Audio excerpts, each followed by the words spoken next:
ஹாய்ங்க. இன்றைக்கி நம்ம என்ன பார்க்க போகிறோன்னு பார்த்தீங்கன்னா, மரவள்ளி கிழங்கு பொரியல் தாங்க. கப்பக்கிழங்கு பொரியல்னு சொல்லலாம். நான் இன்றைக்கி வந்து 1/2 கிலோ மரவள்ளி கிழங்கு எடுத்துருக்குறேங்க. தோல் சீவி கழுவி வச்சுருக்கேன். பெருசாக இருக்கிறனால நான் சின்ன சின்ன பீஸாக கட் பண்ணி எடுத்திருக்கேன்.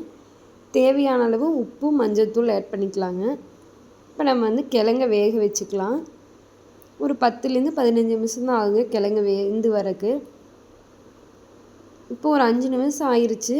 கிழங்கு ஒரு பாதி அளவு வெந்திருக்கு. இன்னும் ஒரு 10 நிமிஷம் கழித்து பார்த்தோமா நல்லா வெந்திருக்குங்க. 10 நிமிஷம் மட்டும் போதும், அதிகமாகலாம் டைம் எடுக்காது, சீக்கிரம் கிழங்கு வெந்துடும். இப்போ நம்ம கிழங்கு வெந்துருச்சுங்க. நான் கொஞ்சம் பெருசாக இருக்கிறனால உடச்சி விடுறேன். இப்படியே கூட சாப்பிடலாம், நல்லாயிருக்கும். நம்ம இன்றைக்கி பொரியல் செய்ய போகிறதுனால அதை தாளிக்கிறோம். தாளிக்கிறதுக்கு தேவையான பொருள் பார்த்திங்கன்னா, வரமிளகா, கடுகு, கடலப்பருப்பு, ஒரு பல்லாரி, கொஞ்சம் தேங்காய்ப்பூ வேண்டாம்னா நீங்கள் ஆட் பண்ண வேண்டாம். இப்போ நம்ம கடாயில் 2 ஸ்பூன் எண்ணெய் விட்டுக்கலாம். எண்ணெய் காஞ்ச உடனே நம்ம கடுகு போட்டுக்கலாங்க. கடுகு பொரிஞ்சு வந்ததுக்கப்புறம் கடலப்பருப்பு போட்டுக்கிறோம். கடலப்பருப்பு நல்லா தாளிச்சிட்டோம். இப்போ நம்ம எடுத்து வச்சுருக்க வெங்காயமும் மிளகாயும் போட்டு அது நல்லா செவந்து வர வரைக்கும் வேகட்டுங்க.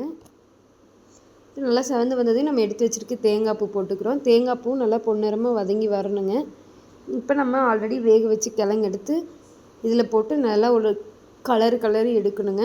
இப்போ நம்ம வந்து கிழங்கு நல்லா மிக்ஸ் பண்ணிட்டோம். இந்த வெங்காயம், தேங்காய்ப்பூ எல்லாம் சேர்ந்து வந்துடுச்சுங்க. நீங்கள் தேங்காய்ப்பூ வேண்டாம்னா போட வேண்டாம். இப்போ நம்ம பொரியல் வந்து ரெடிங்க.